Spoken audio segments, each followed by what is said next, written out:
Oke, bismillahirrahmanirrahim. Assalamualaikum warahmatullahi wabarakatuh. Hello guys, hello everybody.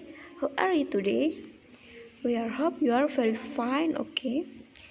Okay, we are from a group. We want to explain about analyzing and interpreting one. Here I am Imad Ayu in India. I want to explain about descriptive statistic. Descriptive statistic is used to describe the basic features of the data in study. They provide simple summarize about the sample and the measures. Together with simple graphic analysis, they form the basic of virtually every quantitative analysis of data. Jadi, statistik deskriptif digunakan untuk mendeskripsikan ciri-ciri dasar data dalam suatu penelitian. Mereka memberikan ringkasan sederhana tentang sampel dan ukuran bersama dengan analisis grafik sederhana. Mereka membentuk dasar dari hampir setiap analisis kuantitatif data. Point B, assumption test. 1. Normality. Normality is a measure of concentrative equal to the gram equivalent weight per liter of solution. Gram equivalent weight is the measure of the reactive capacity of a molecule. Jadi, normalitas adalah ukuran konsentrasi yang setara dengan gram berat ekuivalen per liter larutan. Berat setara gram adalah ukuran kapasitas reaktif suatu molekul.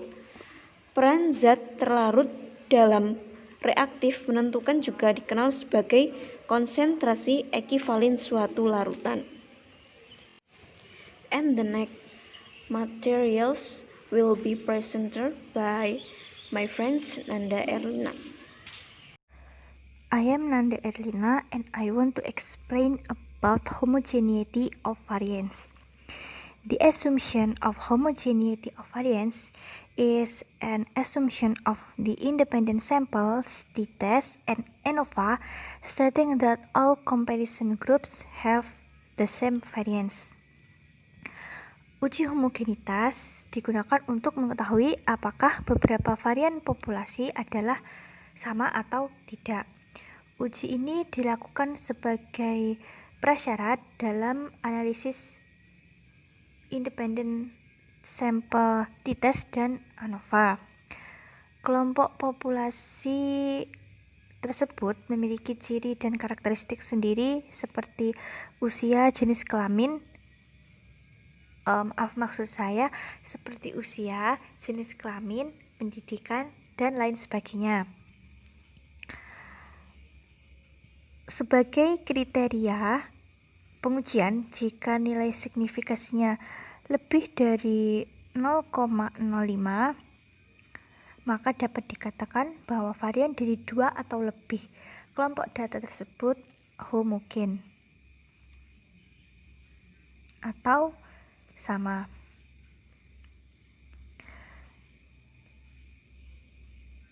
And the next is statistical test in homogeneity. The first is Levin's test. Levin's test of homogeneity of variance, which is the most common test, tests the assumption that each group or category of one or more categorical independent variables has the same variance on an interval dependent. Levin's test adalah tes yang paling populer dan sering digunakan untuk melakukan uji homogenitas. Hasil perhitungan dari tes ini akan menunjukkan nilai signifikasi atau dalam kurung P kecil dari dua kelompok data yang berbeda. Jika nilai signifikansi atau P kecilnya lebih dari 0,05, maka dikatakan homogen atau sama. Sedangkan jika nilai signifikansi atau P kecilnya kurang dari 0,05 maka dikatakan berbeda atau heterogen. And the next is Bartlett's test.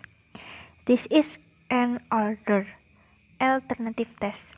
Bartlett test is a chi-square statistic with k mean 1 degrees of freedom, where k is the number of categories in the independent Bartlett's test is dependent on meeting the assumption of normality variable.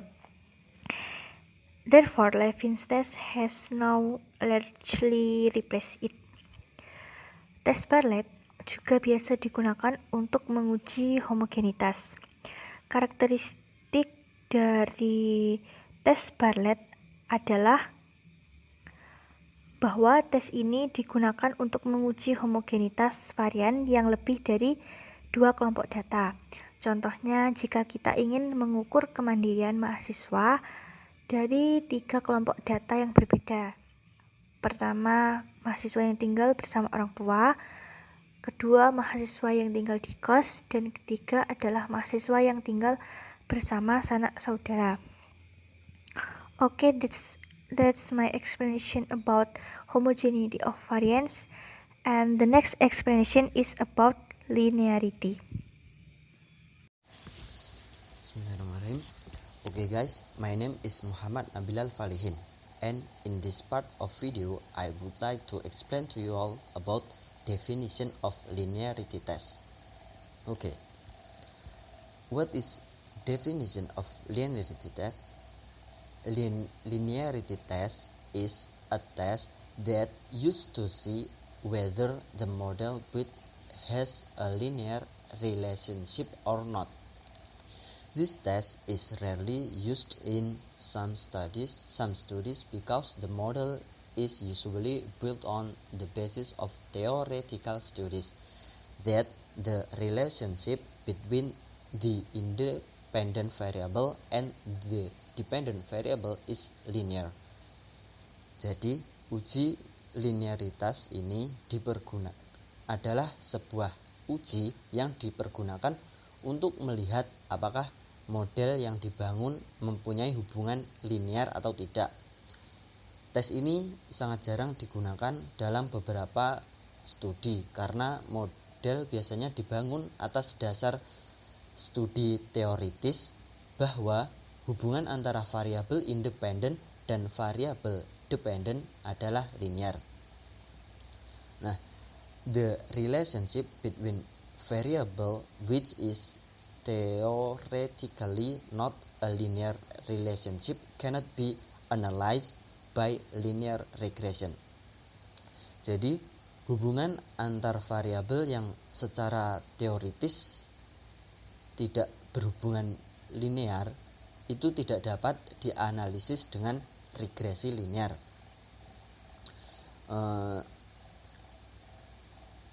So, linearity test aims to determine whether two variables have a linear or not.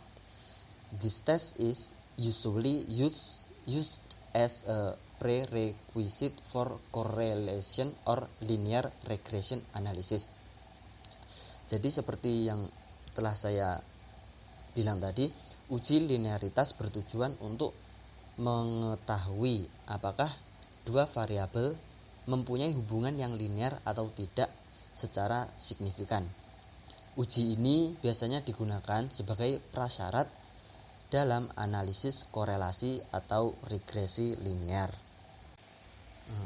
Then, if there is a relationship between two variables that is not known whether it is linear or not, the linearity test cannot be used to provide an adjustment that the relationship is linear or not.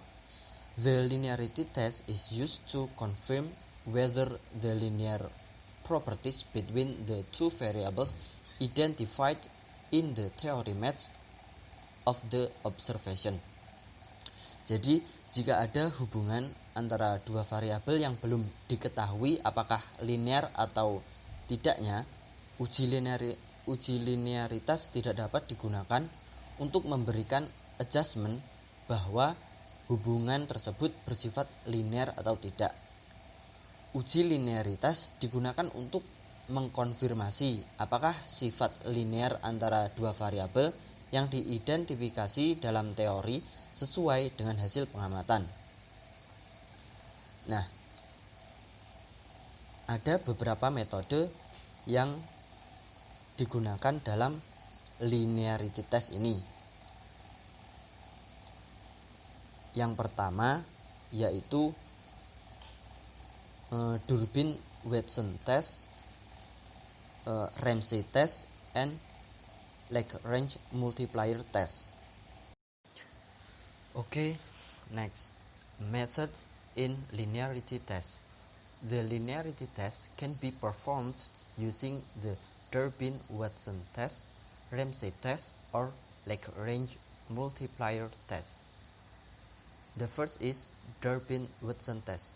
The Durbin-Watson test is an autocorrelation test that assesses the presence of autocorrelation in residuals.